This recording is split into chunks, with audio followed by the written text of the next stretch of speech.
Hello friends, welcome back to Pooja Gowda designs. ಈ ವಿಡಿಯೋದಲ್ಲಿ georgette plane ದುಪ್ಪಟ್ಟಾಗೆ ಯಾವ ಥರ ಲೇಸ್ನ ಅಟ್ಯಾಚ್ ಮಾಡ್ಕೊಳ್ಳೋದು ಅಂತ ತಿಳಿಸ್ಕೊಡ್ತೀನಿ. ಇಲ್ಲಿ 2.5 ಮೀಟರ್ ಜಾರ್ಜೆಟ್ ಫ್ಯಾಬ್ರಿಕ್ನ ತಗೊಂಡಿದ್ದೀನಿ. 9 ಮೀಟರ್ ಲೇಸ್ನ ತಗೊಂಡಿದ್ದೀನಿ. ಇಲ್ಲಿ ದುಪ್ಪಟ್ಟಾನ ಓಪನ್ ಮಾಡಿ ಇಟ್ಕೊಂಡಿದ್ದೀನಿ. ಇದು ಉಲ್ಟಾ ಸೈಡ್ ಆಗಿದೆ ಹಾಗೂ ಇದು ಸೀದಾ ಸೈಡ್ ಆಗಿದೆ. ಈ ಲೇಸ್ನ ಕೂಡ ಉಲ್ಟಾ ಬರೋ ರೀತಿ ಇಟ್ಕೊಂಡು ದುಪ್ಪಟ್ಟ ಸುತ್ತ ಸ್ಟಿಚ್ ಮಾಡ್ಕೋತೀನಿ.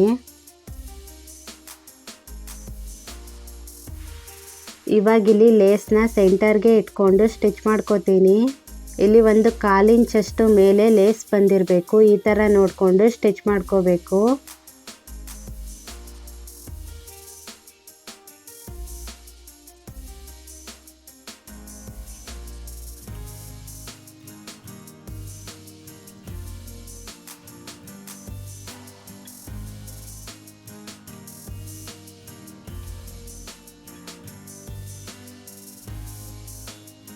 ಇಲ್ಲೂ ಅಷ್ಟೇ ಲೇಸ್ನ ಬಾಕ್ಸ್ ಟೈಪಲ್ಲೇ ಸ್ಟಿಚ್ ಮಾಡ್ಕೊತಾ ಹೋಗ್ತೀನಿ.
ಇಲ್ಲಿ ಲೇಸ್ ಎಂಡಿಂಗಲ್ಲಿ ಹೀಗೆ ಡಬಲ್ ಫೋಲ್ಡ್ ಮಾಡಿ ಇಟ್ಕೊಂಡು ಸ್ಟಿಚ್ ಮಾಡಿ ಜಾಯಿಂಟ್ ಮಾಡ್ಕೋತೀನಿ.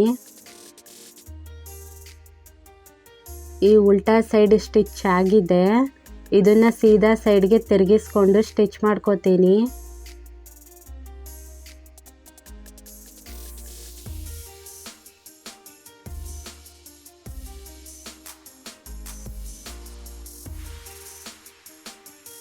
ಈ ದುಪ್ಪಟ್ಟ ಎಡದನ್ನ ಹೀಗೆ ಫೋಲ್ಡ್ ಮಾಡಿಕೊಂಡು ಸ್ಟಿಚ್ ಮಾಡ್ಕೋತೀನಿ.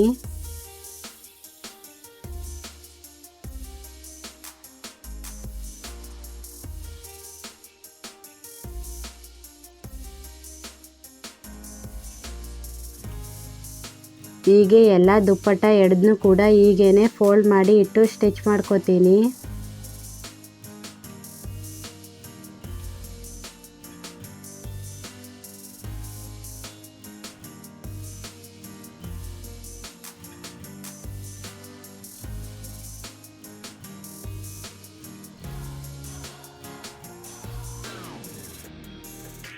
ಈ ಥರ ನಾನು ದುಪ್ಪಟ್ಟಾಗೆ ಲೇಸ್ನ ಅಟ್ಯಾಚ್ ಮಾಡ್ಕೋತೀನಿ.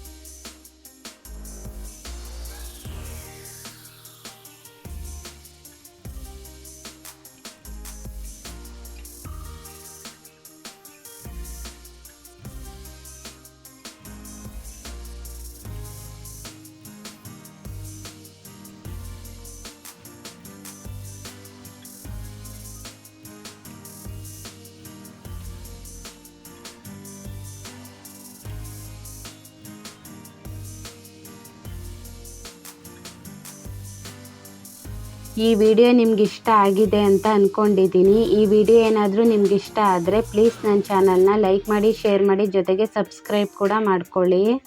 ಇದೇ ಥರ ಇನ್ನೂ ಜಾಸ್ತಿ ವಿಡಿಯೋಸ್ ಮಾಡ್ತಾ ಇರ್ತೀನಿ. ಈ ವಿಡಿಯೋನ ನೋಡಿ ಮನೇಲಿ ಯಾರಾದರೂ ಟ್ರೈ ಮಾಡಿದ್ರೆ ನನಗೆ ಕಮೆಂಟ್ ಮುಖಾಂತರ ತಿಳಿಸ್ಕೊಡಿ ಯಾವ ರೀತಿ ಬಂತು ಅಂತ.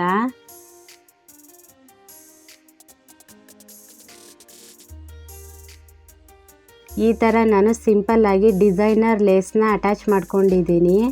ಈ ಲೇಸ್ನ ಉಲ್ಟಾ ಸೈಡಿಂದ ನೋಡಿದಾಗ ಈ ರೀತಿ ಕಾಣುತ್ತೆ. ಇಲ್ಲಿ ಲೇಸ್ ಕರೆಕ್ಟಾಗಿ ಸ್ಟಿಚ್ ಆಗಿದೆ. ಈ ಲೇಸ್ ಅಟ್ಯಾಚಿಂಗ್ ವಿಡಿಯೋ ನಿಮ್ಗೆ ಇಷ್ಟ ಆಗಿದೆ ಅಂತ ಅನ್ಕೋತೀನಿ. Thanks for watching.